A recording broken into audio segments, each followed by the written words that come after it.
What was the worst, most damaging way you took revenge? I was a chef for a famous all-inclusive hotel chain.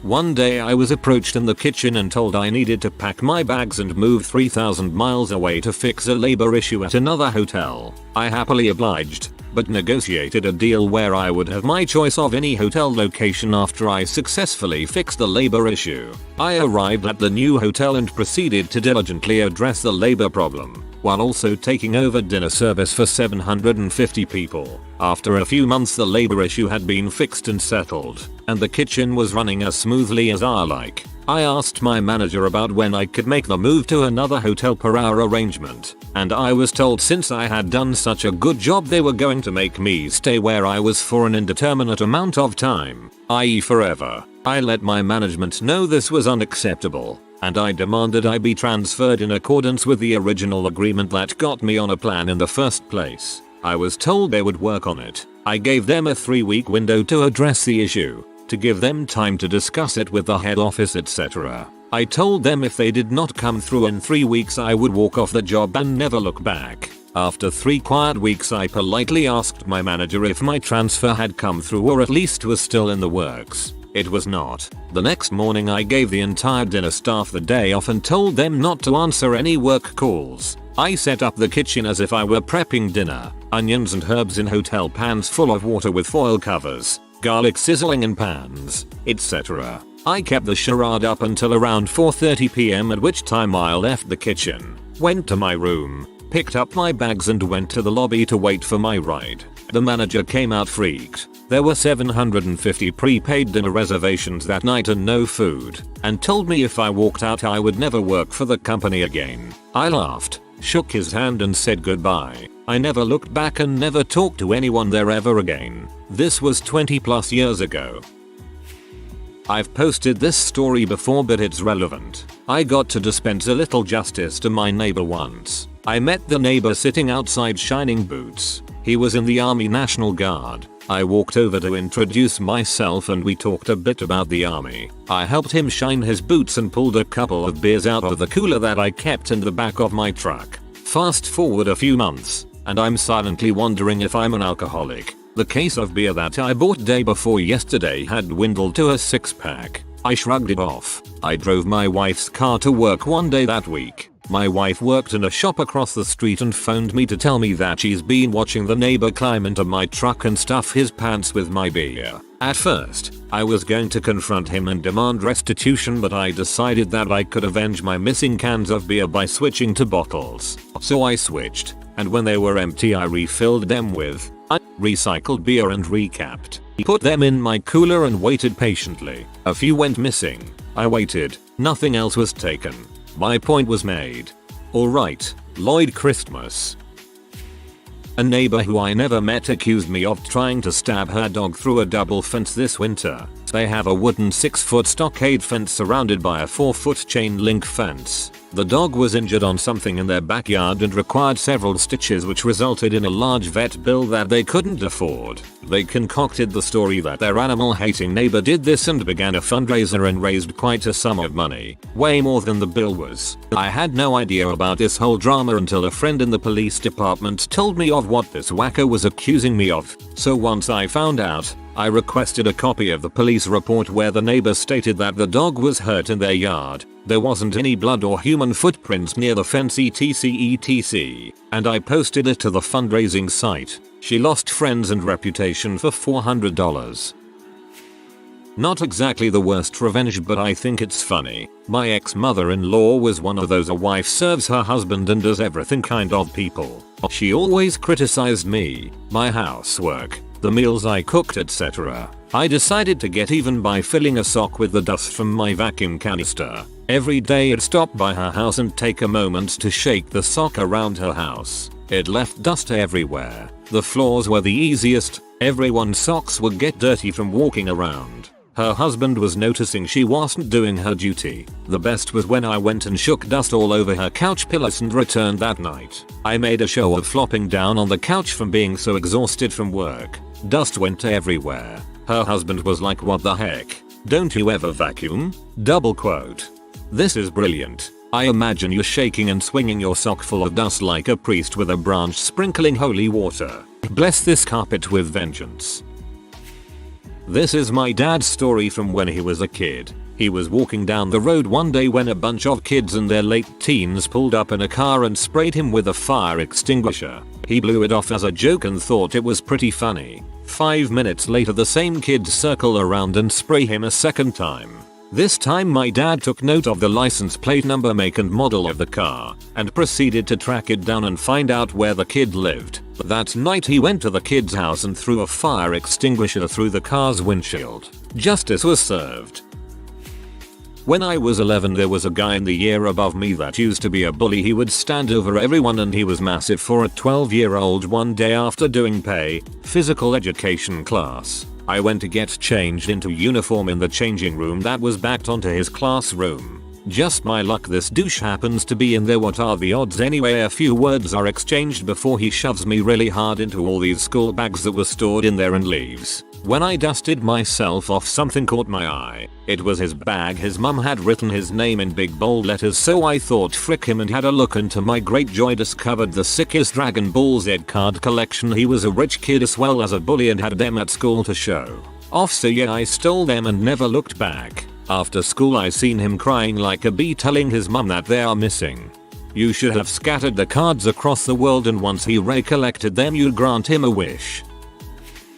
I screen capped photos from my wife's lover's Facebook and sent them to the school administration because he was a teacher and posting pics of your students' test then making fun of them is not cool at all. He was fired at the end of the year. That's genius. I love it when revenge is also pure justice. Sorry about the rest though, sad. Was at a huge music festival in Wales. Long story short, some muscle douchebag raver buttholes stole all our booze out of our tent and drank the stuff in plain sight while laughing at us all. We confronted them. They denied it. They were much bigger than us and were surrounded by their friends. So next day, they all leave to go to the main venue tents and my mate runs, dives into their tent and disappears for a good 10 minutes. I'm wondering what the heck he's doing, so I walk over and open up the tent, only to find him squatting over a hole he'd dug in the ground in the middle of their tent, and he's taking the biggest crap I've ever seen, just nonchalantly pooping in this hole. He finishes up, drags the canvas flooring back over this hole. We take a quick look for any booze we can have, but none that we could find, and we walk back to our tent. For the rest of the festival, we can hear these C shouting about the ripe smell of crap everywhere, until one of the lad's girlfriend decided to drag the canvas bottom out of the tent and finds the hidden treasure trove of crap. Suffice to say they had pee off more people than just us, so when they confronted us, all we could do was deny it completely and laugh. Surprised we didn't get beaten up simply for taking the pee out of the situation like we did. Was a good festival. Chase and status weren't bad. Found more booze. Used the porta potties from the non-beach break 2012. I was there, not one of the buttholes in question. When I was around 12 and my brother was like 13 or 14, we had a race to get to the shower. He only wanted to take one because I said I was going to take one. Naturally he beat me there. To take revenge I flushed the downstairs toilet. I don't know if anyone lived in that old of a house before, but our house was close to 100 years old. That mess with the water temperature, it was shooting out fiery hot boiling lava water. I kept flushing it. I flushed it every single time I could. He called me upstairs about 45 minutes later. He said the water was too hot and that he couldn't figure out what to do. He had shampoo in his eyes and he couldn't rinse it off. We turned off the shower and I took him outside to our backyard. I sprayed him down with the hose. The whole time him telling me what a good sister I was and how much he appreciated this. People we knew walked by our street, they thought it was hilarious. I wasn't going to tell him. I was going to save it and do it every single time he got to the shower. But my mom caught me the next time I did it and she told everyone. It's my one story. The only time I gave as good as I got. A woman rear-ended me pretty bad. Told me not to call the cops because she was on the way to a AA meeting and she would lose her license. She called her boyfriend. who was a lawyer, and he told me to let her go. Told me to come to his office and he would pay cash for all repairs if I brought in an estimate. Did as requested. Lawyer laughed at me and said there was no proof and I wouldn't get a cent. I was completely broke and knew I could not afford the repairs, and furthermore the car was not legally drivable as it was. Late on another night I went to the AA meeting via bicycle. She had said where it was in passing and I checked the schedule. I confronted her on her way out. She confessed her license was suspended and she had been driving without a license that day. Since it was summer I had days free from class and rode my bicycle to the lawyer's office for a few days to learn his schedule from across the street. Slowly a plan for revenge took shape in my mind. When I knew his beautiful car would be unattended for a while, I filled his gas tank with sand and sugar loads of it. At the time I lived in a bad neighborhood and there were always abandoned cars around. I had taken the rear plate off on one with expired tag and put that on his car. Next I slashed all 4 tires with a small slit so the air would slowly be gone by the time he was leaving.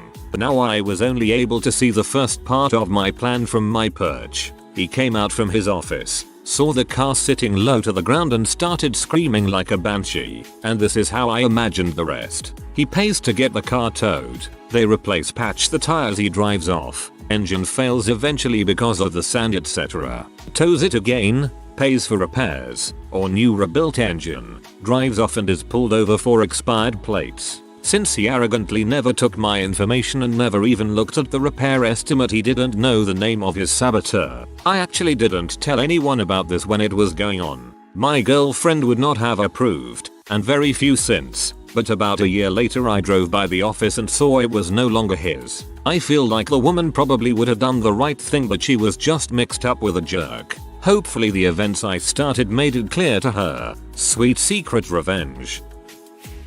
I had this really bitchy neighbor a few years ago. She and her boyfriend always did random crap to me and my stuff. Once she drew on my car with Sharpie. It was a penis. Stole my garbage bins and hid them in her backyard. I've called the police on her many times, but she's got connections there so she was always let off. Then she killed my cat. He was an outdoors cat, and while he was chilling, she fed him rat poison. How do I know? She told me so. Apparently he was agitating her dogs so she killed him. Her dogs were fancy but top notch, 10k a piece dogs. They were all show dogs and freaking adorable. So I took all 3 of them and gave them to various friends' family members. One is in Canada, one in the UK, and another in Japan. I didn't think I'd get away with it, but she didn't have any of those tracking microchips in her dogs, so I literally just took off the collar and they were mine. I moved shortly after that, but apparently she's still looking for them.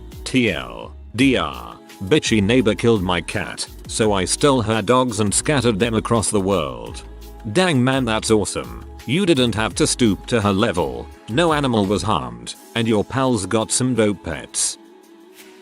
I used to have a feral cat living behind my apartment building. It would always pee and crap on my car. It hated people and didn't want to be touched, always running if you got to within 10 feet. Anyways, I got revenge on that bee one day when I trapped her, took her to the vet, got her a checkup and paid for some minor surgery. Then I got her adopted. Last I heard she lived with a toddler that picked her up and carried her everywhere. Frick that cat, she got what she deserved.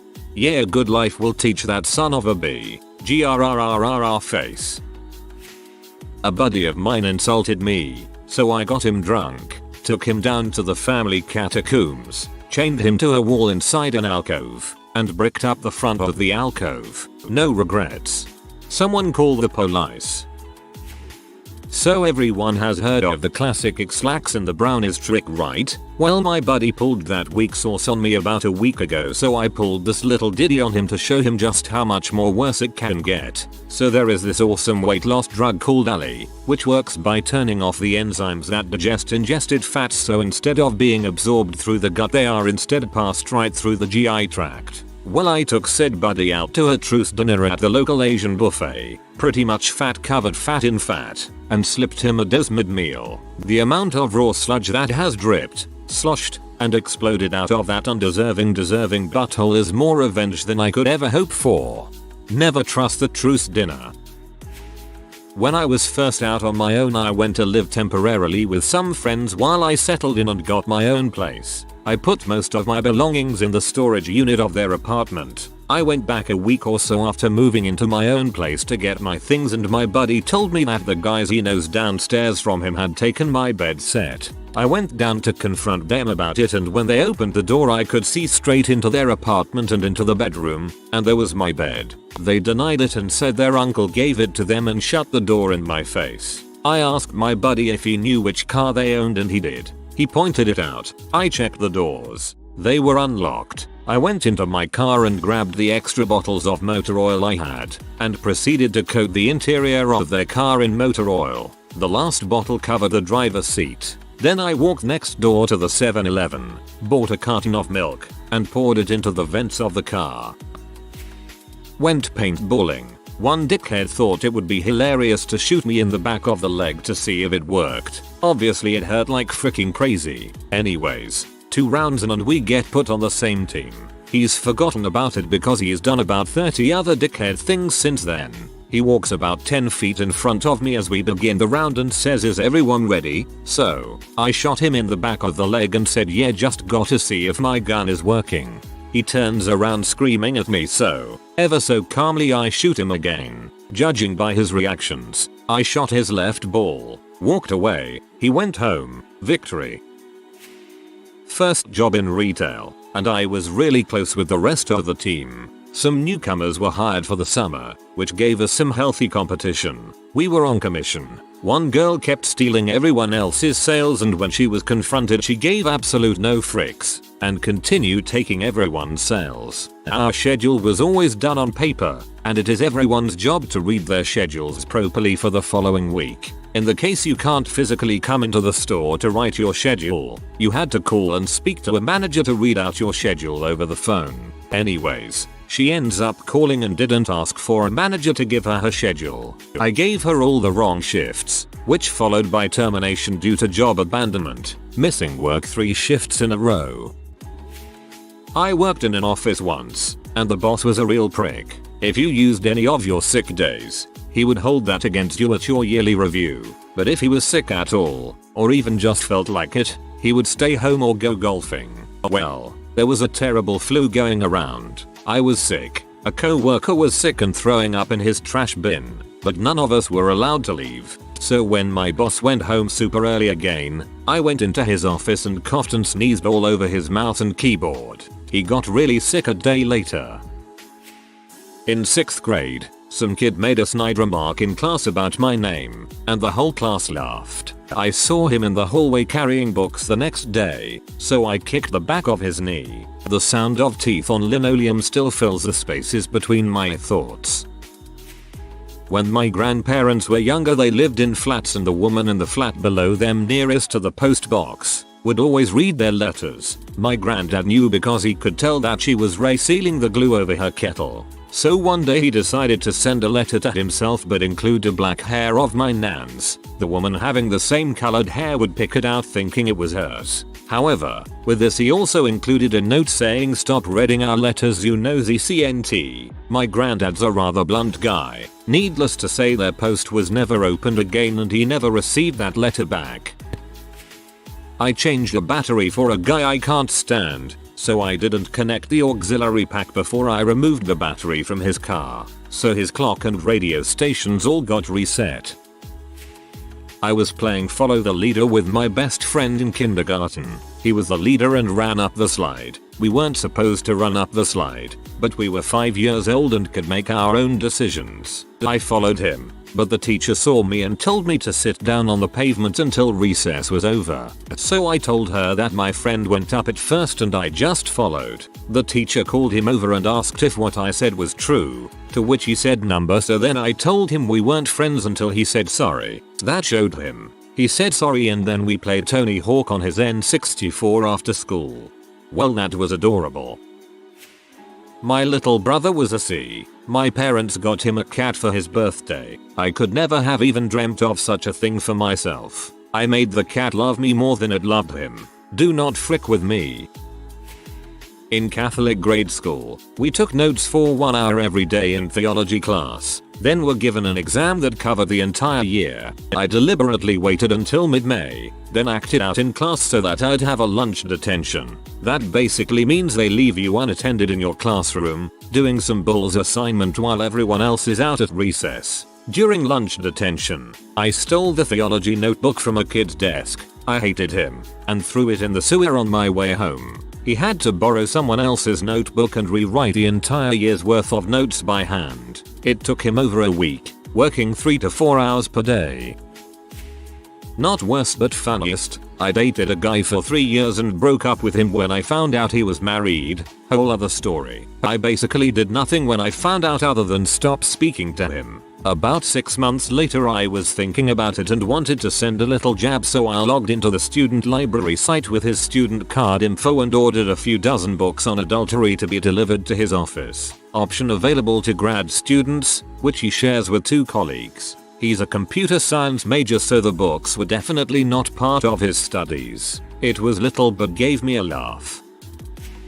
Not me, but my brother has always been one of those evil geniuses thinking 10 steps ahead of everyone else. In kindergarten he went to a fancy private school and used to get picked on a lot for wearing glasses. The one time he actually fought back in self-defense, he got sent to the principal's office and lost recess privileges for a week. This was in January. He held on to that resentment all year. Fast forward to the last day of school. My brother consumes as many liquids as he possibly can, and then doesn't use the bathroom all day. In the last hour of the day, he sneaks into the principal's office and pees everywhere. We're talking all 4 walls, floor, and ceiling. Eventually, my brother gets caught. When the principal asked why he did it, he looks him straight in the eyes and says, "You pee me off, so I pee on you, and that's how you get expelled from private school."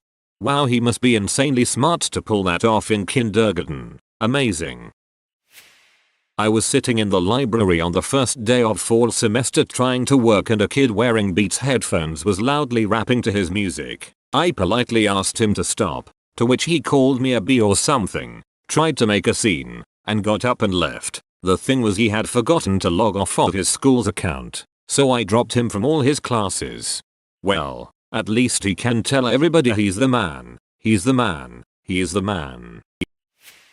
Went on a bachelor weekend trip for a friend of mine with a bunch of guys from the wedding party. It wasn't anything crazy with strippers or W, but we did do some bar hopping. It was a Friday night and I had gotten up for work around 4 AM that morning and was pretty beat by about 1 AM. So I left the bar and went home a little earlier than everyone else. We had filled the bathtub with ice and beers and drank about half of what we purchased before heading to the bar. The reason I bring that up, I woke up completely covered in baby powder. It is completely caked in my eyes, nose, hair, ears and mouth. My nose is dried out and so is my mouth. We were all supposed to head out on a fishing trip that morning at around 6 AM. So, without batting an eye, mostly because I couldn't freaking open them, I head right for the shower, which is full of beer, water and cardboard cases. I quickly take a cold shower and get all the crap off and head to the boat. Only 4 out of the 8 made it on the trip.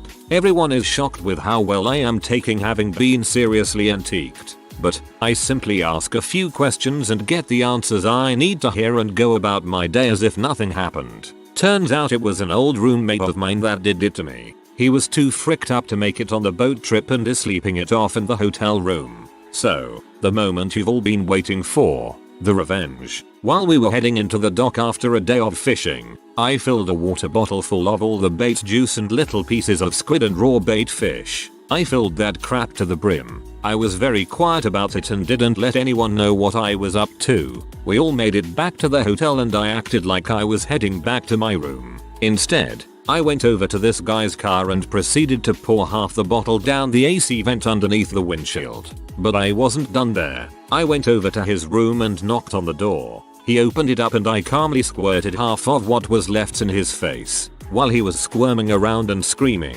"What did you spray on me?" I sprayed his bag of clothes and then him one more time for good measure. Then I walked out of the door. So, the best part? He cleaned everything up and got over it. But he had no idea that his car had been filled with this juice and it was literally cooking in his AC vent for the next 2 days. When we went to drive home, a 1-2 hour drive back, He kept complaining to everyone that the smell just won't go away. For 2.5 hours in 90-degree weather he blasted his AC with fish juice directly into his face. He ended up selling the car a month later because he just couldn't get the smell out. TL. Doctor, don't frick with a garbage man. Man, that's rough. That's like crapping in someone's open mouth as they sleep because they drew a monobrow on you with magic marker while you were asleep.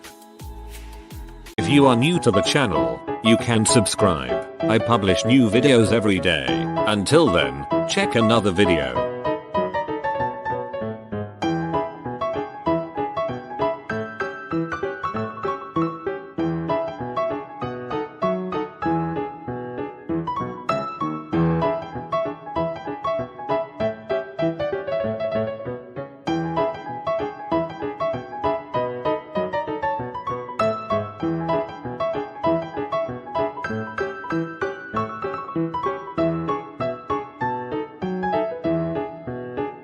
Bye for now.